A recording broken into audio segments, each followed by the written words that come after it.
Thank you for joining us. The United Nations was established on October the 24th, 1945, after World War II, in order to prevent future horrific conflicts. When the UN was founded, it had 51 member states, and now it has over 190 countries, all represented in its very elegant halls. Its purpose was to represent a new vision and hope for all of humanity. But like so many other well-intentioned causes, many people are saying the UN has failed amid accusations of inefficiency and bias in so many of its actions and its resolutions, according to numerous disappointed critics.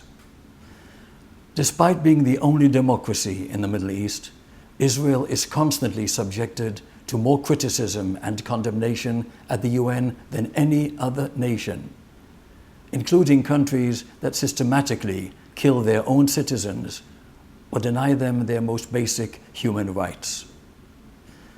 Even today, both the General Assembly and Security Council continue to pass one-sided resolutions to single out and condemn the Jewish state. And speaking of half-truths and blatant lies by omission, so many nations gang up to pursue a hypocritical and slanderous agenda to isolate Israel, along with increasing global anti-Semitism. For so many decades, the people of Israel have had to defend themselves from bullets and bombs and terrorists who stab and murder innocent civilians. And now we see a new weapon being used, the BDS. The Boycott, Divestment and Sanctions movement, a global campaign created by enemies to harm and delegitimize the State of Israel. The unambiguous goal of the international BDS movement simply is, in effect, the elimination of the State of Israel. A true friend and hero for Israel is Mr. J. Sekulow, the ACLJ Chief Counsel, who stood up for Israel at the United Nations on May the 31st, 2016. We now present his historic address from the podium of the United Nations following these messages. Life Extension Foundation was established in 1977 and has grown to become the world's largest consumer-based anti-aging organization. Life-saving achievements taken for granted today were pioneered by Life Extension Foundation decades ago. Life Extension is currently funding $10 million a year in research on significantly extending a healthy human lifespan. Diseases that once plagued humanity have largely been eradicated by scientific innovation. 3 leading causes of death in 1900 compared with how people die today. Smallpox killed millions before it was eliminated in 1979. Life Extension funds research to fight biological aging so that it also will become a relic of the past. Log on to lifeextensionfoundation.org. Hello, my name is Dave. I am a face of ALS. I'm here at the Gardens Wellness Center. There's a couple reasons why we're here. Number one, we're seeking holistic treatment and acupuncture treatments to prepare me for stem cell therapy coming up. My experience with Gardens Wellness Center has definitely been life-changing. I love Gardens Wellness. I love Gardens Wellness Center. For more information or a free consultation, call us at 561-422-4330. Rejuvenate your skin from the inside out and the outside in. With 98.6% naturally derived ingredients, you experience vibrant skin from day one. Introducing the Alavita Regenerating Trio, a moisturizing and anti-aging solution. These 3 innovative products reduce the appearance of fine lines and wrinkles. Alavita, a beautiful merging of nature and science. Learn more online today. When I was young, it seemed that life was so wonderful. A miracle, oh it was beautiful, magical. And then they showed me a world where I could be so dependable. Oh, intellectual, cynical. Find magic again. Sprout by HP. With Intel RealSense technology inside, now you can bend the rules of creativity outside.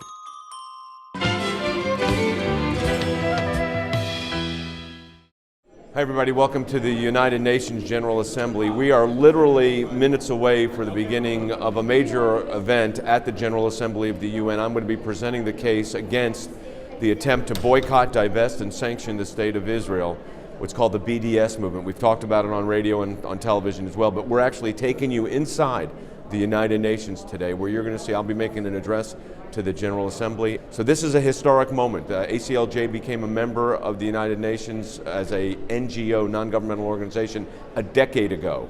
And 10 years later, here we are, defending Israel at the United Nations through a speech at the General Assembly. Let's go inside.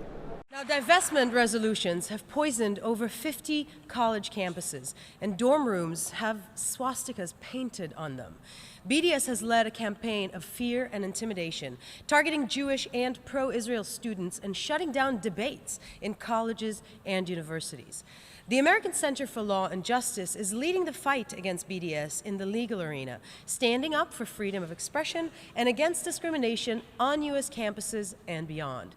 Please welcome the Chief Counsel of the American Center for Law and Justice, a best-selling author and a distinguished Supreme Court advocate, Dr. J. Sekulow.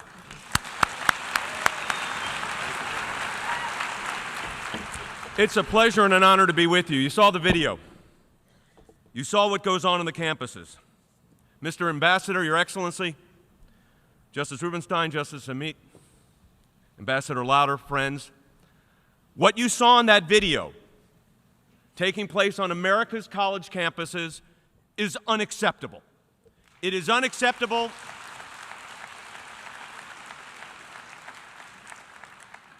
It is unacceptable in a country governed by a constitution. It is unacceptable as a matter of law. I'm before you today, and it's a humbling experience for me. My grandfather, Shmulik Sekulow, traveled from Russia in 1914 aboard a boat that took him past the Statue of Liberty. He was a fruit peddler in Brooklyn, New York. His grandson, me, I get to argue cases at the Supreme Court of the United States, in international tribunals, and now appear before you. It is humbling. But the task that we have before us is great, and we have no time for delay. In one of my very first Supreme Court arguments, one of the legal journals said I was rude, aggressive, and obnoxious.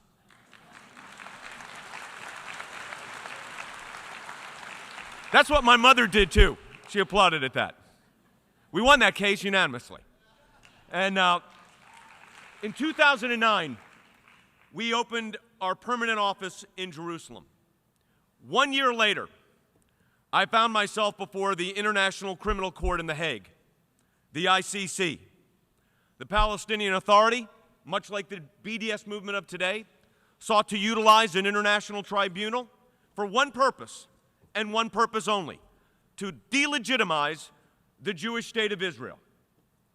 I argued the law, and the law was clear. The Palestinian Authority was not a state. It had no business being before the ICC, and the case must be dismissed. 2 years later, that law was established, and the court did dismiss that action. That's a victory, but the fact of the matter is, BDS is the flip side of that same coin.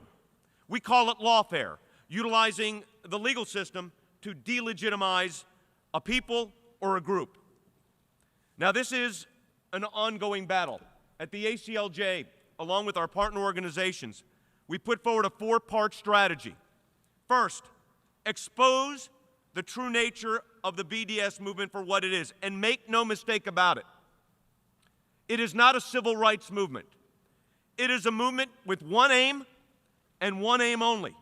It is a long-term project created by anti-Israel and anti-Jewish activists that is designed with one purpose: to delegitimize and destroy the state of Israel, to delegitimize the Jewish people, to delegitimize those non-Jewish people that stand with Israel. This is the agenda. They cloak it in the garb of the civil rights movement. This is no civil rights movement. This is an unconstitutional and illegal advocacy taking place in the United States of America. Make no mistake, the goal is unambiguous. The intent is clear. It is to create an environment so hostile that those students of you that are here today would be afraid to say the word, I am a Zionist. I am a Jew. Never, never, on the memory of our families, should we allow that to take place, and the least in the United States of America.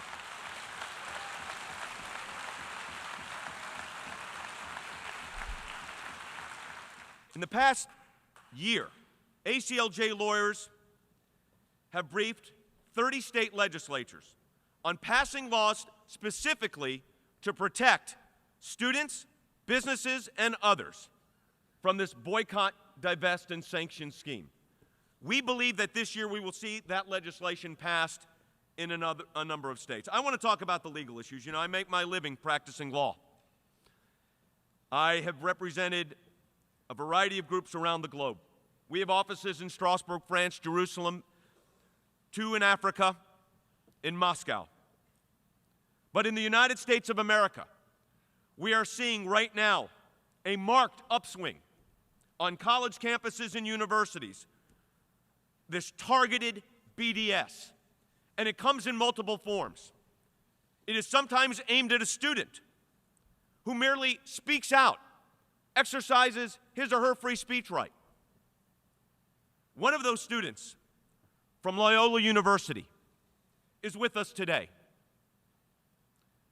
She's brave. She's a hero. She stood up for her people, and she did it at her college. And she was the one brought up on charges. Now hear me. She exercised free speech rights, was non-disruptive, was being harassed by the BDS proponents at Loyola University in Chicago. She spoke out for her rights, and she was being prosecuted by the college. That student, Talia Neiman, is here today. I'd like her to stand up, please, for a moment.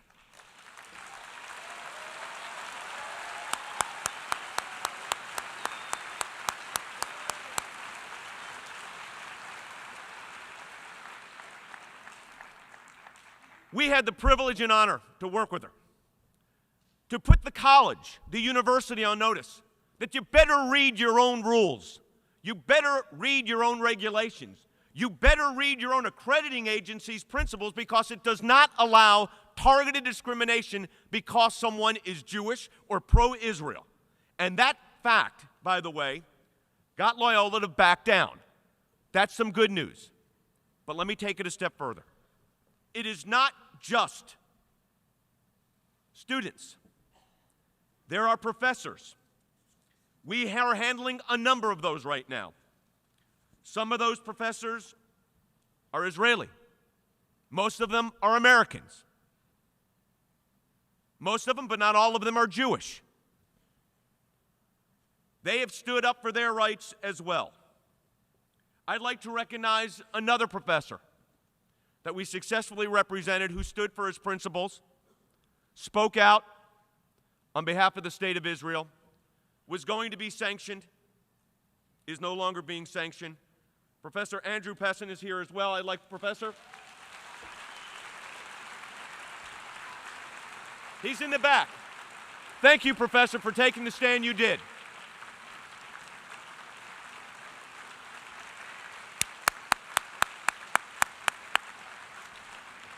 The American Sociological Association decided to have a meeting at the Westin Hotel in California, in Los Angeles. They decided, however, that because of their support of Palestinian civil society, they would boycott Israeli academic institutions, the ASA said, but they were meeting at the Bonaventure Hotel. Hotels are places of public accommodation. Places of public accommodation don't host groups that harass or discriminate against someone because of their faith, who they are, or what they believe. The ASA was being aggressive. So was I. And the end result of that was that event took place, and as the ASA did not want to acknowledge, but did acknowledge, with Israeli academic participation. But it doesn't stop there. The United Auto Workers local college union, representing 4,000 graduate students, the University of California Student Workers Union, passed an BDS action. We went directly to the United Auto Workers Union, reminding them that they are now violating state and federal law, as is their chapter, because discrimination on the basis of national origin or race or religion is a violation. Not only did we notify the United Auto Workers, their local student workers union, but also the entire University of California system, whose chancellor sent out an email immediately. The provost said, reminding all university chancellors that the policy on course content at the UC system prohibits exactly what the UAW 2865 did. 1 year after 2865, 1 year after that labor union passed that resolution, the entire United Auto Workers passed their own resolution and nullified that BDS boycott. In its decision, the United Auto Workers representative stated that the local chapter had overstepped its parameters, that the resolution would harm UAW-represented workers and other unions, and the provisions of the resolution, despite semantical claims to the contrary by the local union, can easily be construed as academic and cultural discrimination. Here you had the United Auto Workers recognizing a chapter representing 4,000 individuals was violating the laws of the United States and the union's own issues. I told you it's not just Jewish students and Jewish professors. We represent Milan Chaudhry. He's from India. He's Hindu. He stood up against a move by those, he's also the president of the Government Graduate Student Association. The Social Justice for Palestine organization demanded money for funding an event. The GSA's policy was we don't, either side, they don't fund the events. They're not in that business. He was harassed. He was threatened. He received a letter co-signed by the Palestinian Legal Defense Group and the Social Justice for Palestine. They also received a letter from the American Center for Law and Justice, for Stand With Us, from the Brandeis Center, from the Lawfare Project, from the World Jewish Congress, from the Zionist Organization of America.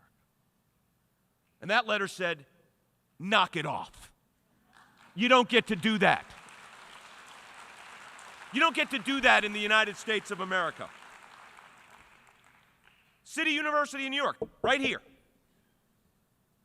passes a resolution, their doctoral student council, boycotting Israeli academics and institutions. We not only pointed out the federal law and the state law, but also SUNY's own rules and regulations. Again, folks, they wanted to utilize the law in a delegitimate way to delegitimize the state of Israel. We're using the law to support and defend the state of Israel and the Jewish people. Fundamental difference is the law is actually on our side.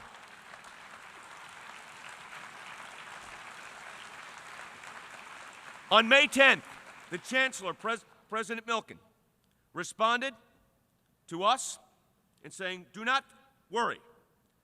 They have no teeth and no authority to implement the resolution. SUNY has every intention to continue its long-standing practice of exchanges with international universities, including those in Israel. Folks, friends, there's a website that our coalition partners put together, anti-BDS.com, for the students that are here. As you can tell, you're not alone. Between us and our partners, there are hundreds I will say thousands of lawyers here in the United States and around the globe willing to defend, desiring to defend, winning these cases if we fight back. You know, I said we win these cases when we fight back. The truth is, we must win. We have no other option. This is our time, and this is our moment. On behalf of the American Center for Law and Justice, I would like to present to the ambassador, I gave it to him earlier, but I wanted those in the assembly to see it. The signatures of over 110,000 people from 100 countries and territories around the world. I will read this letter. On behalf of more than 110,000, that, by the way, as of this morning is 120,000, people from over 100 nations and territories around the world have signed our petition to defend Israel from anti-Israel attacks across the globe. The American Center for Law and Justice presents these signatures to you, Ambassador, on behalf of our organization, to the people of Israel, but also to you, students, concerned citizens, and distinguished guests. We said in our letter, Israel is under constant, deadly terrorist attacks. Jewish students, professors, and Christians who support, and people of other faiths who support Israel, face vicious discrimination. We are fighting back, and we're fighting back with 120,000 other people. Let me close with this. You can't see these. I don't think you can see my cufflinks. Three things I'm wearing of significance for me today. This was my watch my grandmother gave me for my bar mitzvah in 1969. This is the ring Shmuel Sekulow got when he became a U.S. citizen. These cufflinks have in them shells, mortar, and rocket pieces fired from Gaza. Because when Operation Cast Lead took place and we knew there was going to be actions at the ICC, I went with my son, who's also one of our senior lawyers, and a number of other of our team, to the front line. That rocket landed about 75 feet from my son. Fortunately, he was not harmed. But we took pieces of that. Those rocket mortar are with me today as a constant reminder. We're in a struggle for life and death. It is a struggle. We will win. We have no option. Thank you very much. Thank you.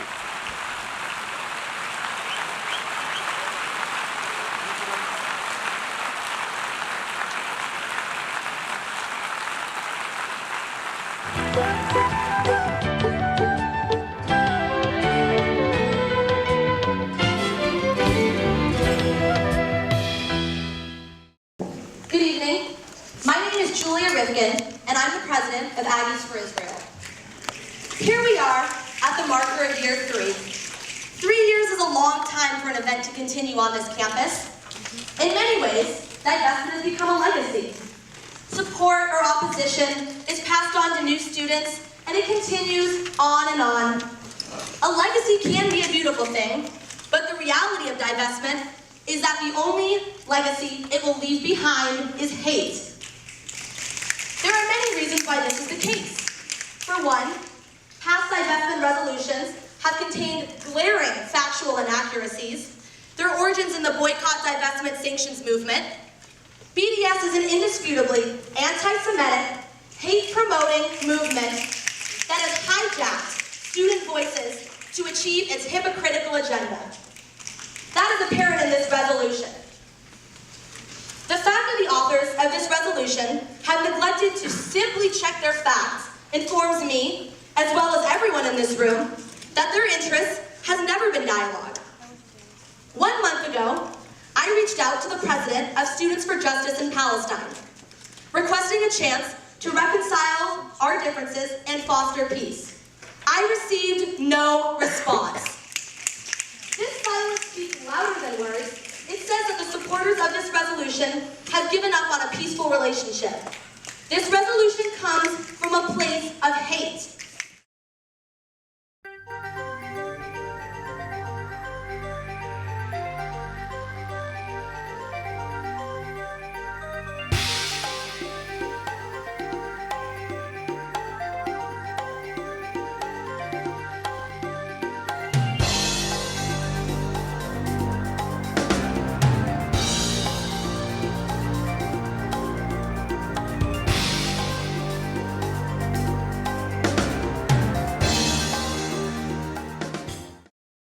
This concludes our special report on the United Nations and J. Sekulow's historic address. I'm Richard Peretz.